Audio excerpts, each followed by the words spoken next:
ఓం శ్రీ గణేశాయ నమః, శ్రీ సరస్వతి నమః, శ్రీ పాదవల్లభ నృసింహ సరస్వతి, శ్రీ గురు దత్తాత్రేయాయ నమః. వక్రతుండ మహాకాయ కోటి సూర్య సమప్రభ నిర్విఘ్నం కురు మే దేవా సర్వకార్యేషు సర్వదా. ప్రేక్షక మహాశయులందరికీ నమస్సుమాంజలు. నవంబరు మాసంలో మాస ఫలితాల గురించి మనం తెలుసుకుందాం. ఈ నవంబర్ మాసంలో ద్వాదశ రాశుల యొక్క మాస ఫలితాలు ఏ విధంగా ఉన్నాయి, గ్రహాల యొక్క స్థితిగతులు ఏ విధంగా ఉన్నాయి ముందుగా మనం తెలుసుకుందాం. నవంబరు 2వ తేదీ నవగ్రహాలలో ఉన్నటువంటి శుక్రుడు తులారాశిలోకి ప్రవేశిస్తున్నాడు. ఇలా శుక్రుడు ప్రవేశించటం వల్ల మనకి విశేషంగా ఫలితాలు వర్తిస్తాయి. అలాగే జన్మరాశి నుంచి లెక్కించినట్లయితే 2, 4, 5, 8, 9, 11 స్థానాల్లో రాసులలో శుక్రుడు సంచారం ఉన్న అద్భుతమైనటువంటి శుభ ఫలితాలని మనకిస్తాడు. గోచార రీత్యా శుక్రుడు సంచారం, శుక్ర బలం వలన శుక్రుడు విశేషమైనటువంటి ఫలితాలను మనకిస్తాడు. తులారాశి వారికి, కన్యా రాశి వారికి, కర్కాటక రాశి వారికి, మిథున రాశి వారికి, మీన రాశి వారికి, కుంభరాశి వారికి, వృశ్చిక రాశి వారికి అద్భుతమైనటువంటి ఫలితాలు రావడం జరుగుతుంది. సినిమా రంగంలో ఉన్నవారికి, టీవీ రంగంలో ఉన్నవారికి, నిర్మాతలకు కానీ, డైరెక్టర్లకు కానీ, నటీనటులకు కానీ అద్భుతమైనటువంటి అవకాశాలు రావడమే కాకుండా మంచి పేరు ప్రఖ్యాతులు, జనంలో గుర్తింపు బాగా వస్తుంది.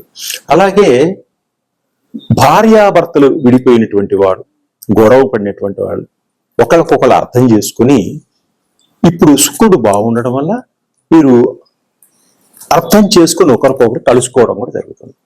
కుటుంబంలో కూడా అందరూ అన్యోన్యత, దాంపత్య జీవితం, కుటుంబంలో అందరూ ఆనందంగా ఉంటారు.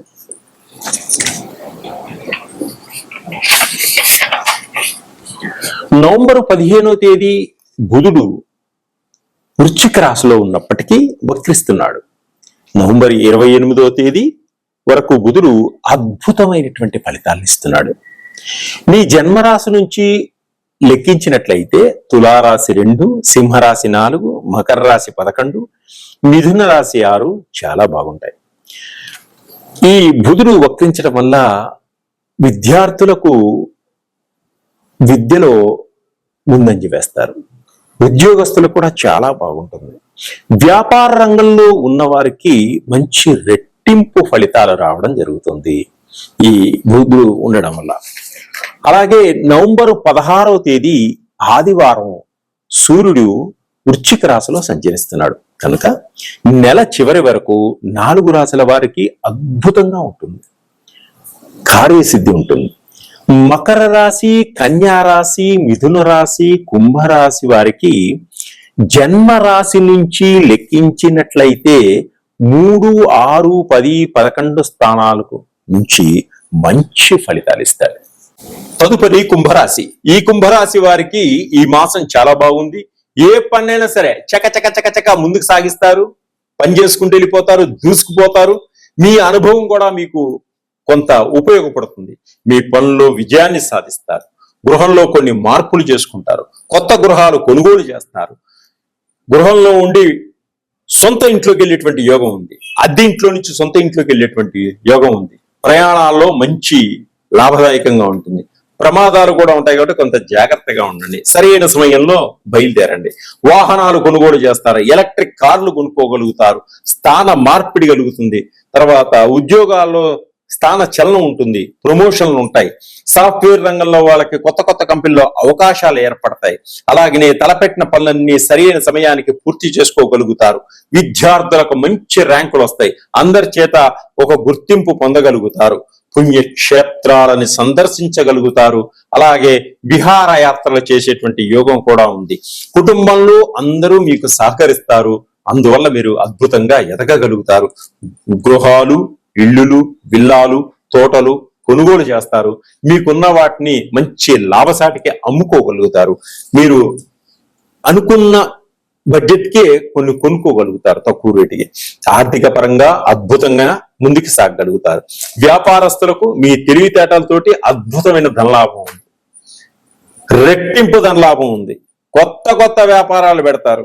మీకు తెలియని వ్యాపారాల్లో కూడా అనుభవం ఉన్న వాళ్ళతో కలిసి వ్యాపారాలు చేసేటువంటి యోగం ఉంది. అలాగే సంఘంలో మంచి కీర్తి ప్రతిష్టలు సంపాదిస్తారు. ఎవరైతే అడుగులు పడ్డారో వాళ్ళంతా ఇప్పుడు మెరుగులకు వస్తారు, గుర్తింపు పొందగలుగుతారు. ధార్మిక కార్యక్రమాల్లో పాల్పంచుకుంటారు. ద్వితీయార్థంలో అయితే అద్భుతంగా ఉంటుంది. వీరు పట్టిందల్లా బంగారంగా ఉంటుంది. శత్రువులందరూ మిత్రులు అవుతారు. స్నేహితులందరూ కలుసుకోగలుగుతారు. స్నేహితులందరూ కలిసి ఒక సంఘంగా ఏర్పడతారు. మీరు అనుకున్నటువంటి కోరికలన్నీ నెరవేర్చుకోగలుగుతారు. కుటుంబంలో సఖ్యత ఉంటుంది. అందరూ మీ మాటకి విలువనిస్తారు. కుటుంబంలో ఉన్న వాళ్ళందరూ కూడా మంచి శుభకార్యాల్లో పాలు పంచుకోవడం జరుగుతుంది. ఇంకా అద్భుతమైనటువంటి ఫలితాలు పొందాలి అనుకున్నప్పుడు మీరు ఆ పరమేశ్వరుని ఈ కార్తీక మాసంలో నమ్మక చెమకాలతోటి అభిషేకం చేయించుకోండి. ఆ పార్వతీ పరమేశ్వరులను దర్శనం చేసుకోండి. అద్భుతమైనటువంటి ఫలితాలు పొందగలుగుతారు. ఇంకా మీ వ్యక్తిగతంగా మీకున్న సమస్యలను తెలుసుకోవాలనుకుంటే నన్ను సంప్రదించండి. నా దగ్గర చిన్న చిన్న ఆయిల్స్ ఉంటాయి. సులభమైన మార్గంలో అద్భుతంగా ఎదగగలుగుతారు తక్కువ రేట్లో. సరే, మీనరాశి. నవంబర్ మాసంలో మీనరాశి వారికి అద్భుతంగా ఉంటుంది. మనశ్శాంతిగా ఉంటుంది. మనసు ప్రశాంతంగా ఉంటుంది. ఉత్సాహంగా ఉల్లాసంగా ముందుకు సాగగలుగుతారు. సంఘంలో మంచి పేరు తెచ్చుకోగలుగుతారు. మంచి గుర్తింపు పొందగలుగుతారు. సంఘంలో ఈ సహాయ సహకారాలతోటి అందరూ బతకడం జరుగుతుంది. అందరూ సలహాలు తీసుకుని మేము మీ సలహాల వల్ల ఎదగగలుగుతారు. ఆర్థిక పరంగా చాలా బాగుంటుంది. ఆర్థిక పరంగా ఎదగగలుగుతారు. ప్రథమార్థంలో చిన్న చిన్న ఆరోగ్య సమస్యలు వచ్చినప్పటికీ సమసిపోతాయి. మళ్ళీ ఆరోగ్యవంతులు అవుతారు. దీర్ఘకాలిక రోగాలతో ఉన్న వాళ్ళందరూ బయటపడి వెళ్తారు. ఆరోగ్యవంతులు అవుతారు. శత్రువులందరూ మిత్రులు అవుతారు. మిమ్మల్ని అనుకరిస్తారు. అందరూ మనస్సు ప్రశాంతంగా ఉంటుంది. ఎవరు ఏది అడిగితే వాళ్ళకి ఆ సహాయం చేసేటువంటి శక్తి మీకు ఇస్తాడు భగవంతుడు. చికాకులన్నీ తొలగిపోతాయి. ఎప్పటి నుంచి ఉన్న బాధలన్నీ తొలగిపోతాయి. అప్పులన్నీ తీర్చేస్తారు. మీరు అనుకున్నది అనుకున్నట్టుంటాయి. మీకు రావాల్సినటువంటి తల్లిదండ్రుల ఆస్తిపాస్తులన్నీ వస్తాయి. అత్తమామల ఆస్తిపాస్తులన్నీ కూడా మీకు వచ్చేటువంటి సూచనలు ఉన్నాయి. వివాహం కాని వారికి వివాహం అయ్యేటువంటి సూచనలు ఉన్నాయి. పురుషులకు స్త్రీలకు తగినటువంటి సంబంధాలు సెటిల్ అవుతాయి. అట్లాగనే దాంపత్య జీవితం అనుకూలంగా ఉంటుంది. పనులు కొంచెం ఇబ్బంది పెట్టినా గానీ, కొంచెం లేట్ అయినా గానీ విజయాన్ని పొందగలుగుతారు. అన్యోన్యత దాంపత్య జీవితం ఉంటుంది. విడిపోయినటువంటి భార్యాభర్తలు మళ్ళీ కలుసుకుంటారు. ఒక్క విధంగా అర్థం చేసుకుని నడుచుకుంటారు. విద్యార్థులకు అన్ని రంగాల్లో, విద్యారంగంలో మంచి విజయాన్ని పొందగలుగుతారు. అలాగే సంతానం లేని వారికి సంతాన ప్రాప్తి ఉంటుంది. ఎప్పటి నుంచో కొన్ని సంవత్సరాల నుంచి సంతానం లేని వారికి కూడా భగవంతుడు మీకు ఒక మార్గాన్ని చూపిస్తాడు. దానివల్ల ఆ గుడిని దర్శనం చేసుకోవడం వల్ల మీకు సంతాన